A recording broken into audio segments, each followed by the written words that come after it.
안녕하세요. 저는 딸아이 하나를 홀로 키우고 있는 30대 후반의 평범한 직장인입니다. 얼마 전까지만 해도 제가 사연글을 쓰게 될 줄은 상상도 못했는데 이렇게 사연을 작성하고 있으니 신기한 기분입니다. 결혼을 하신 분들은 아시겠지만 전혀 다른 환경에서 자란 두 사람이 만나서 결혼하고 나서 아무 탈 없이 지낸다는 것은 무척 힘든 일입니다. 서로의 양보와 배려가 없다면 즐거운 일보다 싸울 일이 더 많다는 것도요. 저는 제 결혼 생활에 그런 진흙탕 싸움이 있을 거라고는 생각을 못 해봤어요. 물론 상대방에게도 진흙을 퍼부어 주었지만요. 오늘은 그런 저의 이혼 이야기를 해볼까 합니다.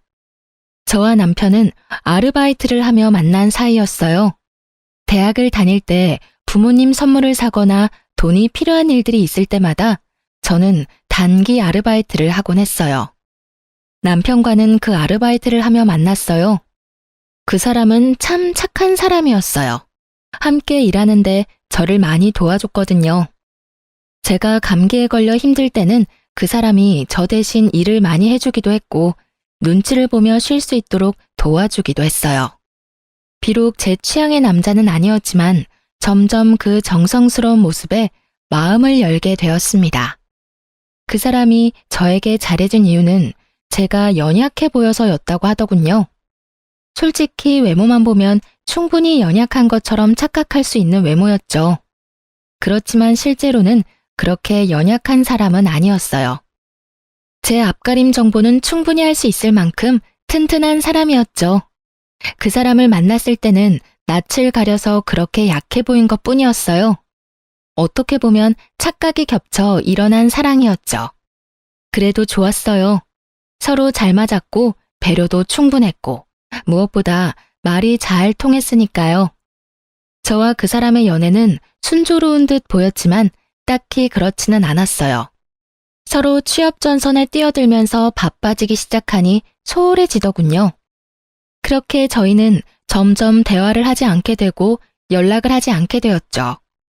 그러나 취업에 성공하니 가장 먼저 생각나는 건 그 사람이었어요. 그때야 그런 생각을 했죠. 내가 이 사람을 참 좋아하는구나 하고요. 그리고 그 생각은 그 사람도 마찬가지였던 것 같았어요. 취업한 날 제게 연락이 왔었거든요. 그렇게 다시 이어진 우리는 결국 결혼까지 성공하게 됐어요. 이때까지만 해도 이별의 위기조차 이겨낸 우리라면 아무리 힘든 일이 벌어져도 함께 이겨낼 수 있을 거라 생각했어요. 그 모든 게 착각이었다는 것도 모르고 말이죠. 취업에 성공한 다음 해에 우리는 상견례를 하게 됐어요. 시댁에서 제 얼굴을 보고 싶다고 했고 그렇게 방문했다가 나를 잡자는 이야기까지 나오게 된 거였어요. 시모는 제가 다니는 회사가 대기업이라 그런지 마음에 들었던 모양이었어요. 그러더니 결혼은 언제 할 거냐고 물었죠. 솔직히 저는 이 사람을 좋아한다고 생각했지만 구체적으로 결혼까지 생각하고 있던 건 아니었어요. 그럴 수밖에 없었죠. 취업한 지 얼마 되지도 않았으니 일하는데 온 신경을 쏟고 있었으니까요. 그런데 시모는 아예 다른 생각을 하고 있더라고요. 조금이라도 어릴 때 결혼해야 애가 건강하지 않겠냐고 하더군요. 솔직히 처음에 듣고는 당황스러운 말이었어요.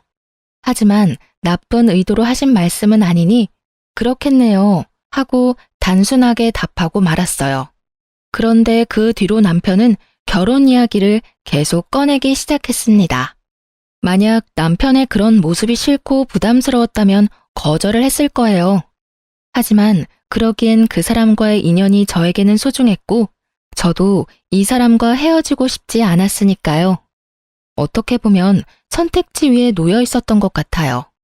이 사람과 함께 있기 위해 결혼을 하느냐, 결혼을 하지 않고 이 사람을 놓아줘야 하느냐. 저는 당연히 결혼을 하기로 원했죠. 결국 남들보다는 조금 이른 결혼을 하게 되었어요. 신혼생활은 즐거웠고 그때는 시모도 저희에게 무척 잘해줬어요. 그런 저에게 먹구름이 드리운 것은 아이를 낳고 난 뒤였어요. 태어난 것은 예쁜 딸이었죠. 그런데 산부인과를 찾아온 시모의 표정이 그리 좋지 않았어요. 옛날에는 딸 낳고는 미역국도 못 얻어먹은 거 알지? 첫째가 아들이 될 거라고 생각했는데 딸이라니. 이렇게 된 거 둘째 빨리 가지도록 노력하거라. 딸은 시집 가면 끝이야. 필요도 없는 거 애지중지 끌어안고 키울 생각 말고 아들 낳을 생각부터 해. 알았지? 저는 그 말을 들으면서도 이상하게 제 딸을 향한 말이 아니라 저를 향한 말같이 들려서 굉장히 기분이 나빠졌어요. 어머님, 첫 손주예요. 그래도 한번 안아주세요. 됐다. 뭐 이쁘다고 안아줘. 집 재산 다 들고 나갈 도둑인데. 언젠가는 너도 내 말 다 알아들을 거다. 어쩌자고 첫째로 딸을 낳아서는 본인도 여자면서 딸을 낳았다면 며느리를 타박하는 시모가 요즘 세상에 있다는 것도 신기할 노릇이었어요. 그래도 옛날 사람이니 그러려니 했습니다. 이해하고자 노력은 했어요. 아들을 원했던 분이니 마음대로 되지 않아 속상하셨겠다고.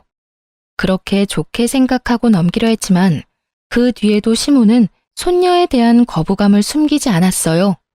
그리고 그것은 고스란히 저에게 스트레스가 되어 돌아왔어요. 그리고 그 와중에 저는 집으로 날아온 남편의 카드 내역을 보고 깜짝 놀랐어요. 무려 1,000만 원에 가까운 카드론을 받아 쓴 내역이 있었거든요. 저는 너무 놀라 그날 저녁 집에 돌아온 남편에게 따졌어요. 도대체 이게 뭐야? 무슨 카드론을 이렇게 썼어? 800만 원? 도대체 당신이 그만한 돈이 왜 필요한데? 혹시 당신 두 집 살림 차렸니? 제가 카드 내역서 종이를 흔들며 추궁하자 남편 얼굴에 땀이 나며 사색이 되더군요. 그게 돈이 좀 필요했어. 그러니까 뭘 하는데 이렇게 돈이 필요한데. 말해봐. 당신 나한테 속이는 거 있어? 설마 혹시 당신도 코인해? 코인. 주변에서 해보라고 하는데 모아놓은 돈이 없어서 그걸로 시작한 거야. 미안해 여보. 자기 미쳤어? 빚을 내서 코인을 하면 어떡해. 주식이나 코인은 여윳돈이 있을 때나 하는 거야. 그러다가 완전 쪽박 찬다고. 도대체 무슨 생각으로 이런 짓을 한 거야? 미안해 여보. 돈 좀 벌면 우리 애들이랑 집에 도움이 될 것 같아서 그런 건데. 의도가 나쁜 건 아니었지만 방법이 나빴습니다. 차라리 자기가 저축한 돈으로 했다면 이렇게까지 화가 나지도 않았을 거예요. 이거 하나뿐이야? 다른 것도 다 가져와 봐. 빨리. 제 말에도 어물쩍거리며 보여주기 싫어하던 남편을 보니 감이 딱 왔습니다. 다른 데서도 빌렸구나 하고 말이죠. 저는 분노를 감추지 못하고 꽥 소리를 질렀죠. 폰 당장 열어. 결국 핸드폰을 열어 카드회사 앱에 일일이 다 들어갔어요. 그리고 확인해보니 이미 두 군데서 돈을 또 빌렸더라고요. 두 군데는 주거래 카드라서 우편물이 집으로 오지 않게 되어 있었고, 이번에 우편물을 우연히 발견하게 된 건 우편물을 집으로 보내도록 잘못 체크해서 온 거였어요. 우연이 아니었으면 발견하지도 못했을 일에 저는 흥분해서 말했어요. 지금 내가 보는 게 맞아? 어떻게 세 군데서 돈을 3,000만 원 가까이 빌릴 수가 있어. 그것도 코인을 하려고. 아무리 돈을 많이 벌어도 갚아야 될 돈이야. 당신 도대체 어쩌려고 이런 짓을 한 거야? 저는 부들부들 떨리는 몸으로 남편을 쳐다보며 화냈어요. 노발대발이라는 말 그대로 온몸으로 화를 냈죠. 여보, 미안해. 한 번만 용서해줘. 앞으로는 절대로 이런 짓 안 할게, 응? 당신이 원하면 각서까지 쓸 테니까 제발 한 번만 봐줘. 아, 당신 이거 어떻게 다 갚을 생각이었어? 각서 쓴다고 무슨 일이 해결되는데? 이미 빌린 돈이 각서 쓴다고 돌아와? 그럼 어떻게 해야 할까? 난감한 듯 저를 보며 묻는 남편을 보니 화가 머리 끝까지 났어요. 그걸 왜 저한테 묻나요? 자기가 알아서 해야 하는데. 월급 명세서 앞으로 무조건 나한테 줘. 그리고 월급 통장도. 여보, 그치만 나도 돈을 써야 할 때도 있고. 쓸 때는 나한테 이야기하면 되잖아. 내가 돈 안 준대? 당신 카드빚하고 필요한 몇 가지 돈 나가는 거 확인하고 나머지는 생활비랑 용돈으로 나눠서 당신한테 줄 거야. 그거 가지고도 모자라면 나한테 이야기해. 그럼 확인해보고 줄 테니까. 남편은 제 말에 뭔가 대꾸하고 싶은 모양이었지만 결국 아무 말 없이 통장을 줬습니다. 제가 남편 카드나 통장을 관리한 이후부터 남편은 더 이상 카드론이나 대출은 받지 않았습니다. 코인을 하는 것 같지도 않아 보였고요. 그러나 그 뒤로도 통장에는 30만 원 정도가 현금으로 빠졌습니다. 솔직히 그럴 때마다 의심이 갔어요. 또 코인을 하나 싶어서요. 혹시 당신 아직도 코인해? 아님 주식? 절대 아니야. 내가 당신한테 그런 거 안 하겠다고 맹세했잖아. 그런데 왜 또 돈이 비어? 이상하잖아. 지금 당신 통장 맡은 게 3달째인데 여전히 매달 돈이 비어. 그걸로 대체 뭘 하는 건데? 사실 요새 몸이 좀 피곤해서 스포츠 마사지도 받고 친구들 만나면 더치페이도 하고 돌잔치나 결혼식에도 현금 필요하잖아. 아니야. 당신 지금 좀 이상하긴 해. 월급 나오는 날 맞춰서 그 돈을 빼가는데 제가 의문을 제기하며 화를 내려는데 도중에 남편 전화기가 울리더군요. 슬쩍 보니 시모 전화였습니다. 저는 눈을 질끈 감으며 손으로 전화를 받으라는 신호를 줬습니다. 남편이 전화를 받더니 이상한 표정으로 제게 말하더군요. 어머니, 지금 이 밑에 계신데. 지금 올라온다고 현관문 열어달라는데? 뭐? 무슨 말도 없이 집에를 오셔. 저는 주말이라 정리도 안 된 집과 씻지도 않은 남편을 보며 한숨을 쉬었어요. 말도 없이 아들 집을 찾는 시모의 행차에는 그에 걸맞는 이유가 있는 법이죠. 집에 들어오던 시모가 제게 말하더군요. 예, 너는 일하는 것도 좋지만 집도 좀 치우고 살아. 이게 뭐니? 돼지우리도 아니고. 너 직장만 아니었으면 에휴, 됐다. 내가 뭔 말을 하니? 죄송해요, 어머님. 오늘은 무슨 일로 찾으셨어요? 미리 말씀이라도 해주셨으면 준비를 좀 해뒀을 텐데. 너 오늘 나랑 어디 좀 가자. 어딜요? 한의원에 무조건 아들 낳을 수 있다는 용한 집이 있대. 거기 가서 약도 좀 짓고 점집 가서 둘째는 언제 들어서는지도 좀 보고. 어서 준비해라. 예약해놔서 바빠. 어머님, 제가 저번에도 말씀드렸다시피 저는 둘째를 낳을 생각이 없어요. 솔직히 지금 육아휴직하고 쉬면 집도 힘들고요. 넌 네가 뭐 대단한 일이라도 하는 것처럼 말하네. 너 남편보다 조금 더 좋은 직장에서 일한다고 유세 떠는가 본데 며느리로 들어왔으면 해야 할 일은 해야지. 아들을 낳아서 대를 잇고 제사를 지낼 수 있도록 하는 게 너의 가장 중요한 일인데 그걸 안 한다고? 그럼 넌 왜 우리 집에 시집을 왔니? 아들도 안 낳아줄 거면서? 그리고 너 하나 없다고 해서 집이 망하겠어? 우리 아들이 너 하나 정도는 충분히 먹여 살릴 수 있어. 시모 이야기를 들으며 한숨이 팍 나오더군요. 그놈의 아들 타령하는 시모를 보며 저도 참을 수 없어 한마디 보탰습니다. 네, 어머님이 그렇게까지 말씀하시니 어쩔 수 없네요. 저도 애 하나 더 낳도록 노력할게요. 지금 당장 그 직장 그만두더라도 남편이 저 먹여 살릴 수 있을 테니까요. 안 그래, 여보? 제 말에 남편은 얼굴이 하얗게 질려서 눈도 못 마주치더라고요. 여보, 애를 낳는 거지 직장을 그만두는 건 아니지? 어차피 육아휴직하면 돈 적게 받는데 직장 그만두는 거랑 뭐가 달라? 당신이 책임지면 되잖아. 나랑 우리 딸. 어머님이 매번 내조하라고 하시는 것도 신경 쓰였고 내가 일 그만두고 당신 내조할 테니까 당신은 돈만 벌어와. 그래도 잘하던 일 그만두는 것도 아깝고 둘째는 나도 그렇게 크게 생각은 없는데. 남편은 필사적으로 저의 임신과 퇴직을 막더군요. 그럴 수밖에요. 남편 본인도 빚 갚느라 헉헉대는데 말이죠. 그게 무슨 소리야? 아들이 꼭 있어야지. 넌 왜 갑자기 네 마누라 편을 들어? 엄마, 그게... 어머님 아직 모르시나 보네요. 남편 카드빚이 거의 3천만 원이라 그거 갚느라 지금 힘들거든요. 그래서 지금 당장 저 일 그만두고 애 가지면 저희 생계가 많이 힘들거든요. 그래서 그런 거니까 이해하세요.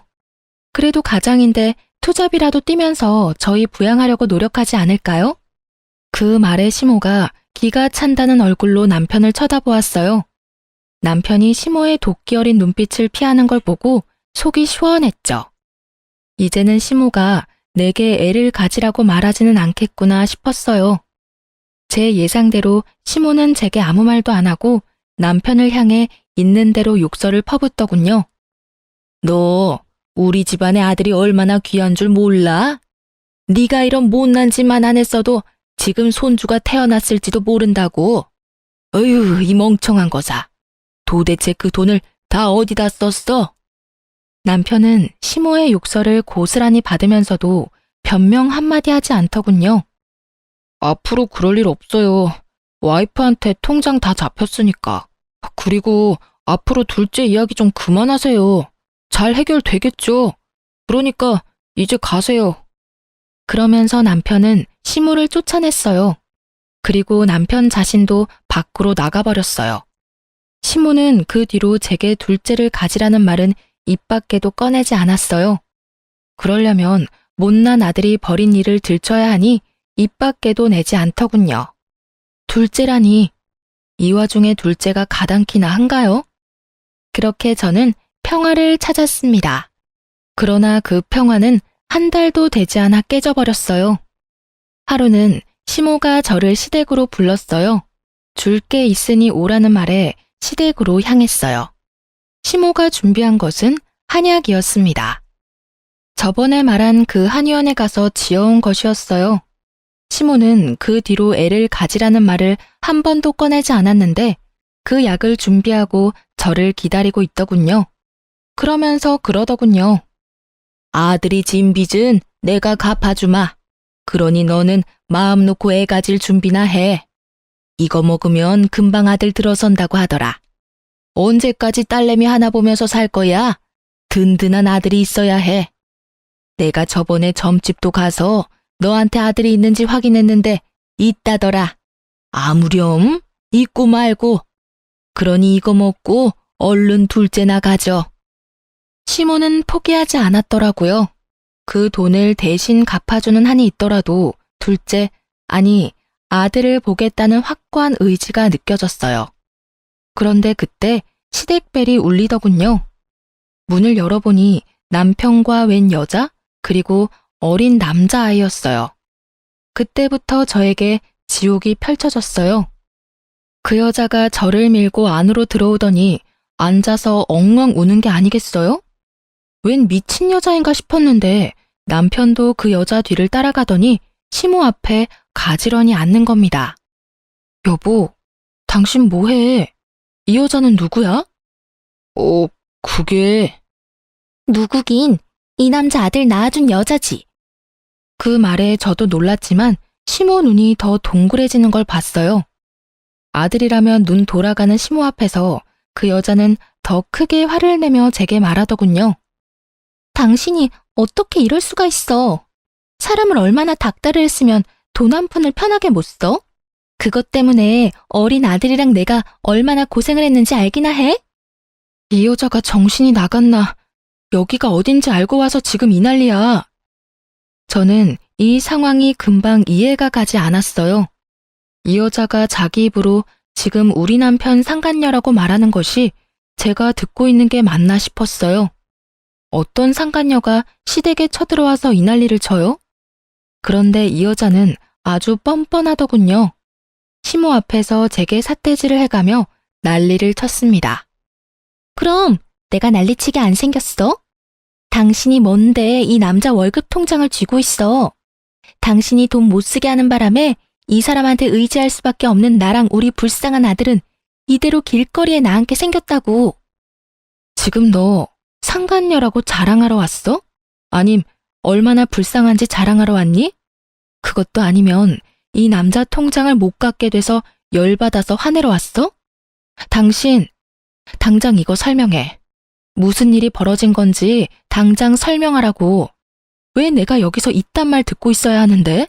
저는 이 정신없는 와중에 남편을 불렀습니다. 짐작은 가는데 제대로 된 설명이 필요했어요. 그리고 추궁할 상대도 필요했죠. 여보, 미안해.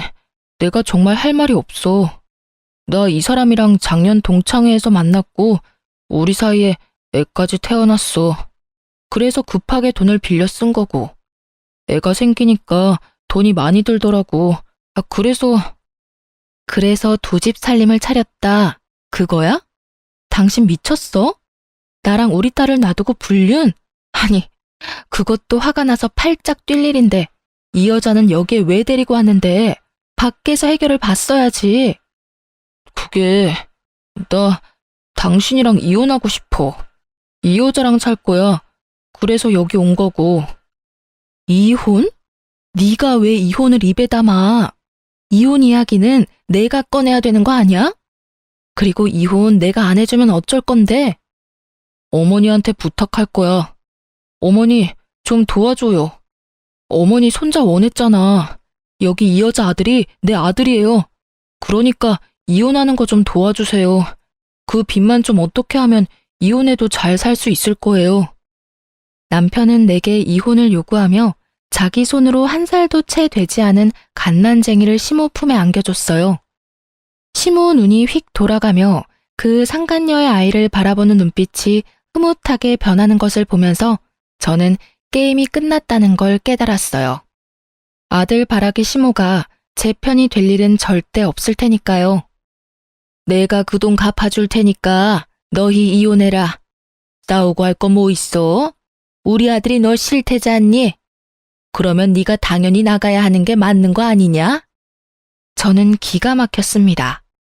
이혼을 하기 위해 시모를 설득하려고 애까지 데리고 여기 온 거였어요. 이 남자가 이렇게 사악했나 싶었는데 기세등등하게 웃으며 저를 쳐다보는 상간녀를 보니 이 여자가 그린 그림이었구나 싶은 생각이 들었죠. 어머님, 어떻게 그런 말을 하실 수 있어요? 상간녀를 앞에 두고. 그러니까 법대로 해. 솔직히 우리 아들이 바람핀 거 말고 무슨 잘못을 했니? 잘못이라면 네가 했지. 네가 우리 아들한테 잘했으면 아들이 널 두고 바람을 폈겠어? 그게 지금 하실 말씀이세요? 그러니까 나 보기 싫으면 얼른 이혼해. 나는 손주만 있으면 된다. 다른 건 다 사소한 것들이야. 저는 이 상황이 정말 이해가 가지 않았어요. 제가 피해자인데 여기서는 제가 이상한 사람이 된 것 같았죠. 여보, 정말 이렇게 부탁할게. 헤어져줘. 위자료는 내라면 낼게. 그러니까 제발 부탁이야. 부탁? 나 이혼녀 만들고 우리 딸 아빠 없는 자식 만드는 것도 부탁이라고 하는 거니? 어떻게 당신이 나한테 이럴 수가 있어? 당신은 능력 있잖아. 좋은 직장도 있고 능력도 있고 다 잘하니까 괜찮잖아. 그런데 이 사람은 안 돼. 나 없으면 안 되는 사람이야. 그러니까 당신이 나랑 헤어져 줘. 어? 제 남편은 아주 단순한 사람이었습니다. 그 여자가 징징대며 못 살겠다고 하는 말을 곧이곧대로 믿고 자신이 지켜줘야 할 여자라고 생각한 모양이었어요. 그 사람의 여자 취향이었죠. 저와 결혼할 때도 저를 지켜줘야 할 사람이라고 생각했으니 상간녀가 그 부분을 아주 잘 활용한 것 같더라고요. 딱 보니 답이 안 나오겠더라고요. 야, 능력 없는 년은 유부남 꼬셔도 되고 능력 있는 나는 남편 다 뺏기고 이혼녀나 되라는 말이야? 말을 하고 싶거든 제대로 된 말을 해. 내가 괜찮으니 이혼하자고? 내가 괜찮은지 안 괜찮은지 네가 어떻게 아는데? 알았어. 이혼? 하자. 내가 그거 해줄게. 그런데 너 나중에 후회나 하지 마. 저는 그렇게 이야기하고 시댁에서 나왔어요. 그리고 이혼 전문 변호사와 만나 이혼 소송에 들어갔죠. 당연한 말이지만 제게 유리했습니다. 유책 사유는 남편에게 있었으니까요. 그렇게 두 사람에게 위자료 받고 아이 양육권과 친권까지 받으며 결혼 생활에 종지부를 찍었습니다. 하지만 이 분한 마음은 어떻게 되지 않더군요. 그런데 의외의 곳에서 남편에게 복수할 일이 생겼습니다. 한 남자가 저를 찾아왔어요. 왜소하고 마른 남자였는데 저희 집에 와서는 전 남편을 찾더라고요. 그리고 그 사람이 가져온 종이 한 장을 보고 저는 경악을 금치 못했어요. 그리고 그 길로 그 남자를 데리고 전 남편의 결혼식장으로 달려갔죠. 그 사람이 저를 찾아온 그날이 전 남편과 상간녀의 결혼식 날이었거든요. 이혼한 지 일주일 만에 재혼을 하더라고요. 제가 찾아가니 이미 결혼식은 막바지였고 하객들은 식사를 하러 갔고 두 사람은 패백을 하러 별실에 올라가 있는 상태였어요. 올라갔더니 가족들이 모두 모여 있더군요. 두 사람은 기분이 좋은지 입이 귀에 걸려 있었고 시모는 아이를 안고는 아주 좋아 죽더군요. 함께 온 남자가 상간녀의 얼굴을 보더니 대뜸 달려가 묻더군요. 애는 어딨어? 애 어딨냐고. 그 사람이 서 있던 곳에서는 시모가 보이지 않았나 보더라고요. 상간녀는 당황한 건지 말도 못하고 벌벌 떨기만 했죠. 그때 전 남편이 떡하니 그 남자 앞을 가로막더군요. 그러면서 저한테 화를 냈어요. 이게 뭐 하는 짓입니까? 당신 이 사람이 누군데 여기까지 데리고 와. 그리고 난 당신 결혼식에 초대도 안 했어. 알아, 초대 안 한 거. 나도 올 생각 없었어. 근데 여기 당신 애타게 찾는 분이 계셔서 모시고 온 거야. 좀 급해 보였거든.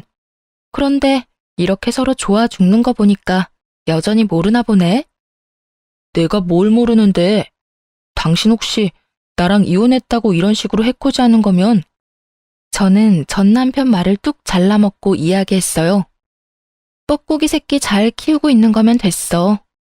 자기 자식도 아닌데 당신도 참 대단하다.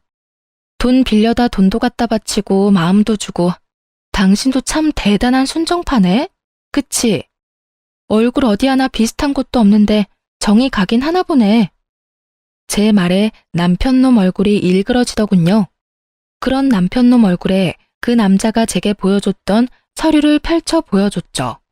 저 남자랑 네 아이 친자 검사 결과래. 근데 일치라고 뜨네? 그럼 저의 아버지가 누굴까? 제 말에 남편놈이 말을 잊었는지 종이만 뚫어져라 쳐다보고 있더군요. 이게 저 사람이랑 우리의 친자 검사 결과라는 걸 어떻게 믿어? 내가 당신을 못 믿는데. 그럼 당신 와이프한테 물어봐. 저 애가 누구 애인지. 그러나 전 남편 곁에 있던 상간녀도 그다지 좋은 상황은 아니었어요. 그 남자가 상간녀를 향해 비난을 퍼붓고 있었거든요.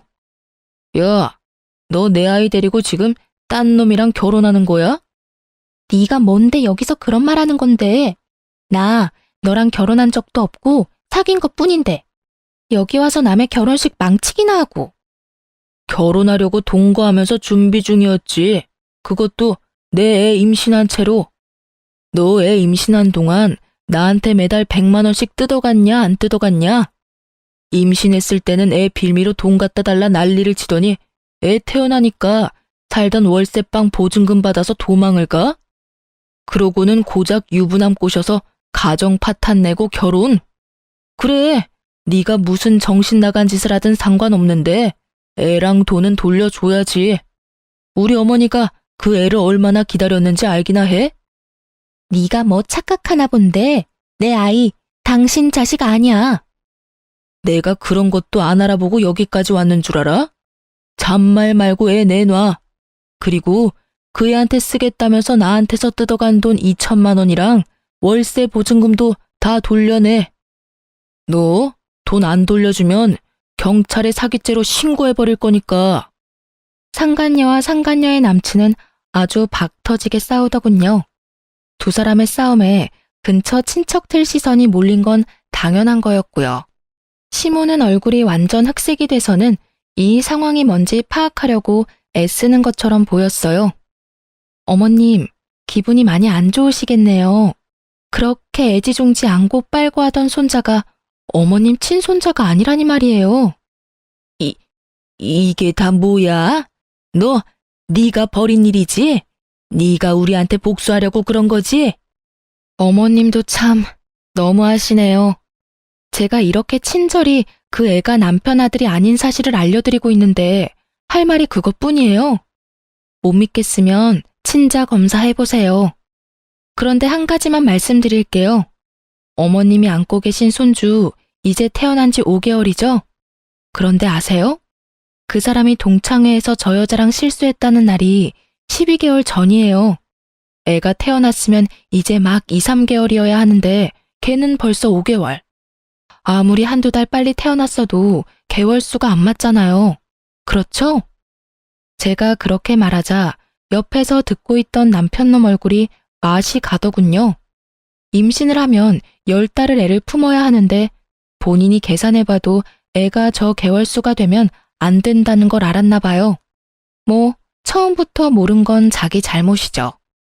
미리 계산해봤다면 저 여자 수작을 알았을 텐데 그런 것도 모르고 놀아나는 꼴이란. 한심하기 그지없는 눈으로 남편을 바라봐줬어요. 그리고 마지막으로 한 방 더 먹여줬어요. 그래도 애는 아직 정식으로 당신 애는 아니지? 당신 애로 되어 있으면 양육권, 친권 이런 건 어떻게 되는 걸까 싶네. 솔직히 나는 그쪽이 더 걱정돼서. 우리 딸 양육비도 당신이 줘야 하는데 겹쳐서 우리 애한테 올 것까지 문제 생기면 안 되잖아.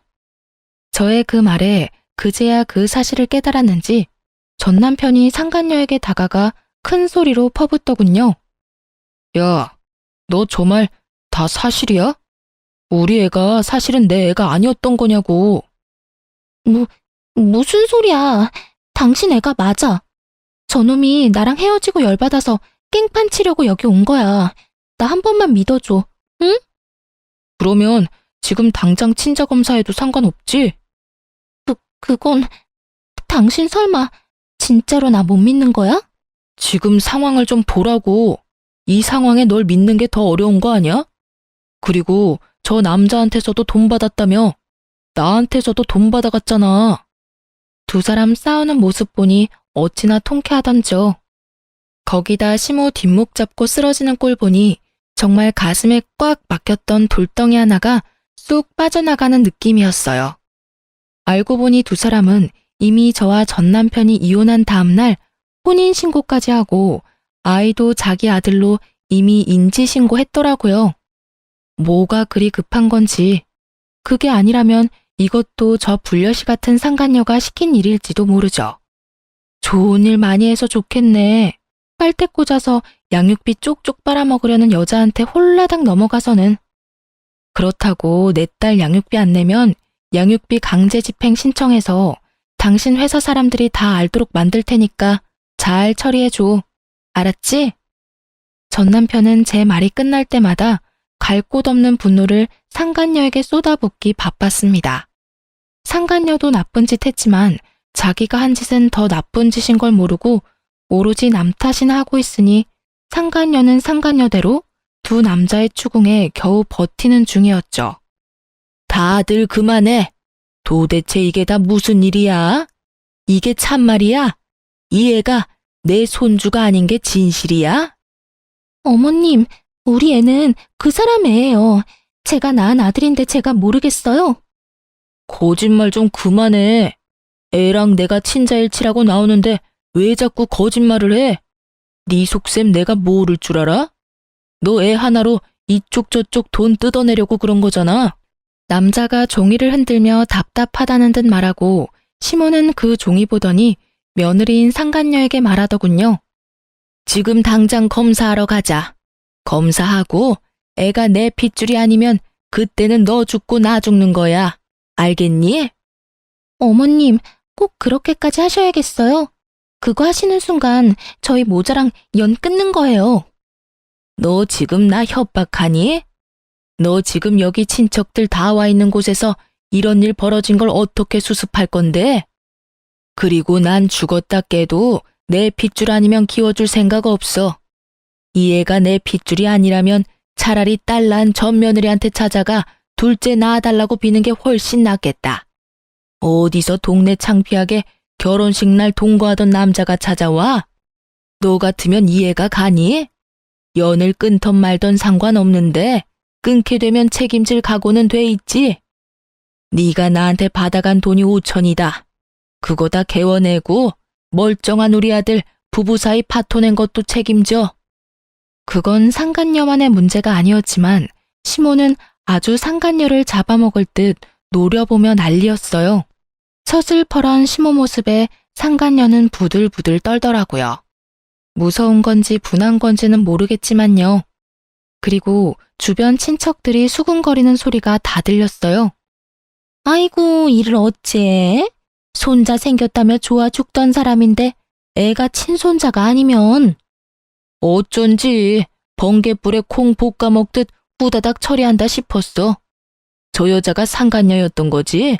세상에, 조강지처 내치면 천벌 받는다더니 옛말 틀린 게 하나도 없어.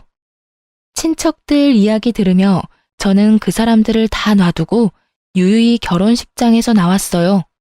정말 너무 유쾌한 하루였어요. 그날 아침에만 해도 최악의 하루라고 생각하고 있었는데 말이죠. 상간녀 전남친의 등장으로 일이 이렇게 될 줄이야. 전남편 친구 와이프로부터 전해들은 말에 의하면 그 상간녀가 결국 친자 검사를 했는데 확실히 전남편 애가 아닌 걸로 나왔다고 해요. 그것 때문에 한바탕 총극도 펼쳐졌다고 하더군요.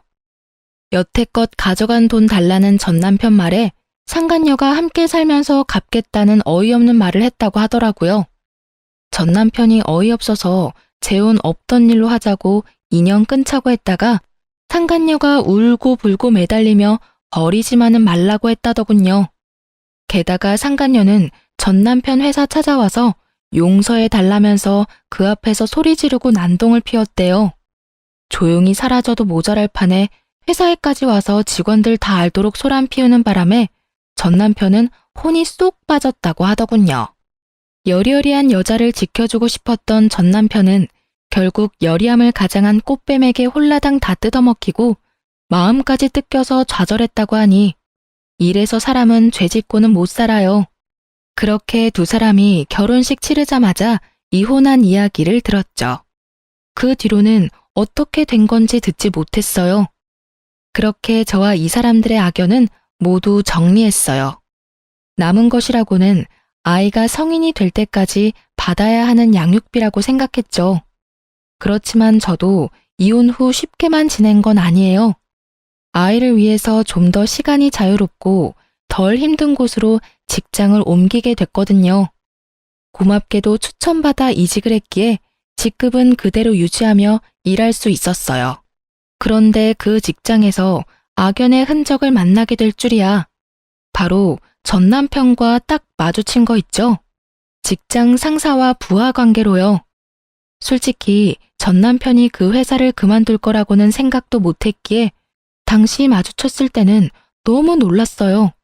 그렇게 한 달 정도 불쾌한 상황이 이어지다가 회식 자리가 생겼어요. 그런데 한 여직원이 저한테 묻더군요. 대리님, 애가 아직 어리죠? 혹시 남편분이 많이 도와줘요? 어? 아, 나 혼자 된 지 1년 됐어. 전 남편이랑 이혼했거든. 어머, 죄송해요. 그런 줄도 모르고. 괜찮아. 그럴 수도 있지. 솔직히 전 남편이 상간녀랑 바람나서 혼외자 만들고 이혼한 거라서 차라리 없는 게 낫다 싶어. 그래서 대리님이 이혼하자 한 거군요. 잘했어요. 그딴 인간 뭐 좋다고 끌어안아요? 그냥 내다버리는 게 답이에요. 아니, 그 사람이 이혼해달라 하더라고. 상간녀는 너무 여리고 착해서 자기가 지켜줘야 한다나 뭐라나? 제 말에 여직원이 벙찐 얼굴로 갑자기 화를 막 내더군요. 뭐라고요? 우와, 세상에 진짜 미친 쓰레기 같은 인간이 있긴 있네요. 어떻게 바람핀 주제에 이혼을 요구해? 진짜 그걸 가만히 뒀어요? 저 같으면 그 자리에서 머리끄댕이라도 잡았을 건데. 그러게나 말이야. 그런데 더 웃긴 거 이야기해 줄까? 나랑 이혼하고 전 남편이 그 상간녀랑 결혼하는 날, 상간녀랑 동거했던 남친이 결혼식장에 와서 애랑 돈 내놓으라고 난리였거든. 애를? 왜요? 거기다 동거, 그 상간녀 진짜 배짱이 장난 아니네요. 설마 애 가지고 장난질한 건 아니죠? 왜 아니겠어? 알고 보니 전 남편 애라며 상간녀가 데려온 애는 그 사람 애가 아니고 상간녀 전 남친 애였던 거지. 애 하나 가지고 남자한테 돈 좀 뜯어보려고 유부남을 꼬셨고 그 유부남은 그 수작에 넘어가서 결국 집 팔자 지가 꼬았지. 저는 그 이야기하면서 전 남편을 슬쩍 봤어요. 그랬더니 연신 휴지로 얼굴에 땀을 닦고 있더군요. 진짜 이래서 사람은 나쁜 짓 하고는 편하게 못 살아요. 남자가 보기에도 진짜 나쁜 놈 맞죠? 쓰레기라고 불러도 손색 없는 사람이네. 안 그래요? 여직원이 전 남편에게 동의를 구하듯 묻는데 전 남편은 그러네요 하면서 억지 웃음 짓고 있더라고요. 직원들 입방아에 오르내리는 게 힘들었는지 나중에 저희 집까지 찾아와 제발 그만하라며 소리치더군요. 이런 식으로 계속 내 이야기하면 명예훼손으로 소송 걸 거야? 명예훼손? 소송하고 싶으면 해. 나는 걸릴 게 없어. 내가 겪은 이야기 회식 자리에서 한 것뿐이고 그 전 남편이 너인 것도 아무도 모르잖아. 너 혼자 힘들 뿐인데 소송해서 전 직원이 다 알도록 만들고 싶으면 그렇게 해. 만약 그렇게 해서 직원들 입에 내 이름 오르내리면 그때는 내가 당신 고소할 거니까. 제 말에 전 남편은 제 앞에 무릎을 꿇더군요. 제발 이제 그만 좀 하자. 나 너무 힘들어. 나 여기서 잘못되면 갈 곳도 없어. 제발 부탁이야. 나 좀 여기서 일하게 해줘. 내가 잘못한 건 아는데 그게 이렇게까지 두고두고 까일 일이야? 그 여자 피해서 도망왔는데 이번에는 당신이야. 도대체 다들 나한테 왜 그러는데? 당연히 꼴도 보기 싫어서 그런 거지. 그걸 모른다니 참 어이가 없었어요. 본인이 그렇게 나쁜 짓을 저질렀다는 감이 없나 싶을 정도였죠. 얼굴만 봐도 역겨워 짜증나는데 이 인간 얼굴 좀 안 보고 살았으면 좋겠다 싶은 생각을 하다가 정말로 좋은 생각이 하나 떠올랐어요. 상간녀를 이용하면 잘 될 것 같아서 이번 회식 사진을 제 메신저 프로필 사진으로 바꿨어요. 그리고 제 회사 이름을 적었더니 상간녀가 미끼를 물었더라고요. 어떻게 알았는지 저희 회사 앞까지 찾아와서 난동을 피우더라고요. 야, 내가 너 못 찾을 줄 알았지? 나랑 애는 버리고 다시 찾은 게 한 번 버렸던 마누라 곁이야? 당신 여기 어떻게 알고 왔어? 네 전 마누라가 가르쳐줬다. 왜? 나랑 애까지 버리고 네가 가긴 어딜 가? 내가 이야기했지? 당신이 나 버리면 나도 당신 회사 가서 당신이 어떤 짓 하면서 살았는지 다 떠벌린다고. 그리고 당신은 배알도 없어? 한 번 이혼한 마누라는 왜 찾아간 거야? 찾아간 게 아니라 우연이야. 여기 오니까 이 사람이 여기 와 있었던 거고. 그리고 여기서 이러지 마. 다른 데 가서 이야기하자고. 전 남편이 당황했는지 상간녀 팔을 잡고 회사 앞에서 벗어나려고 필사적으로 끌어당겼지만 상간녀는 꼼짝도 하지 않더군요. 내가 왜 다른 데 가야 해? 여기서 이야기하면 되잖아. 당신이 나랑 애 버리고 간 거 세상 사람들이 다 알도록 만들어줄 테니까. 그 애가 내 애가 아닌데 왜 여기 와서 이래? 진짜 애 아빠 찾아가서 말하라고. 우리 이미 이혼해서 남이야. 어떻게 애를 당신 아들로 들였다가 그렇게 내칠 수가 있어? 당신 나 사랑한다고 하지 않았어? 내 덕분에 당신 빚도 다 갚았는데 당신이 어떻게 나한테 이럴 수 있어? 당신 덕분이라고? 내가 지금 이 모양 이 꼴이 된 게 당신 덕분이긴 하지. 당신 때문에 멀쩡한 가정 내 손으로 찢어발기고 돈까지 빌려서 어머니에게 갚도록 만들었지. 그리고 전 회사에 와서 이 난리 피우는 바람에 거기 있지도 못하고 이직했는데 여기까지 쫓아와서 이러는 거야? 당신이 하나부터 열까지 다 잘못했는데 왜 나한테 이러는 거야? 당신 혼자 잘 살겠다고 도망가는 건 안 되지. 당신이 나 책임지겠다며? 바람은 혼자 피워? 그럼 나랑 바람을 피우지 말지 그랬어. 그랬으면 가정도 지키고 돈도 안 빌리고 부자 돼서 잘 살 수 있었을 텐데, 어? 지가 잘못한 건 하나도 없고 남 탓만 하지? 이혼도 네 손으로 했지. 내가 손모가지 붙잡고 이혼 서류에 사인하라고 협박이라도 했어? 다 자기가 한 주제에 나한테만 책임 전가하겠다는 거잖아. 그러면서 이렇게 또 나 내치고. 상간녀 이야기 들으며 속이 시원한 건 또 처음이었어요. 하긴 무슨 일이 있어도 본인이 흔들리지 않았다면 이런 일은 벌어지지 않았을 테니까요. 그렇게 회사 앞을 한바탕 시끄럽게 만들고는 전 남편은 이직한 지 얼마 안 된 이 직장도 그만뒀어요. 얼굴 다 팔리고 쪽도 다 팔렸으니 더 다닐 엄두가 나지 않았던 모양이었어요. 그렇게 이 일까지 그만둔 전 남편은 결국 택배 상하차 일을 시작한다고 들었어요. 상간녀는 전 남편에게 명예훼손과 스토커로 소송 걸려서 열심히 법적으로 싸우고 있다고 하더군요.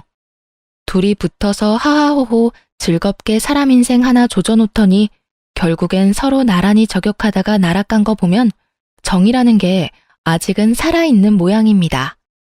저는 이직한 회사에서 이제 그 얼굴 볼 일 없게 돼서 너무 즐겁게 일하고 있어요. 저런 놈이라는 걸 왜 몰랐나 싶었지만 이제라도 손절해서 천만다행이에요. 잘못해서 다시 엮일 뻔한 악연의 고리도 이번 기회에 확실히 끊을 수 있어서 조금 안심했어요.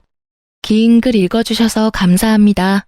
다음에는 좋은 소식으로 사연 쓸 수 있도록 열심히 살게요. 여러분, 오늘도 좋은 하루 되세요.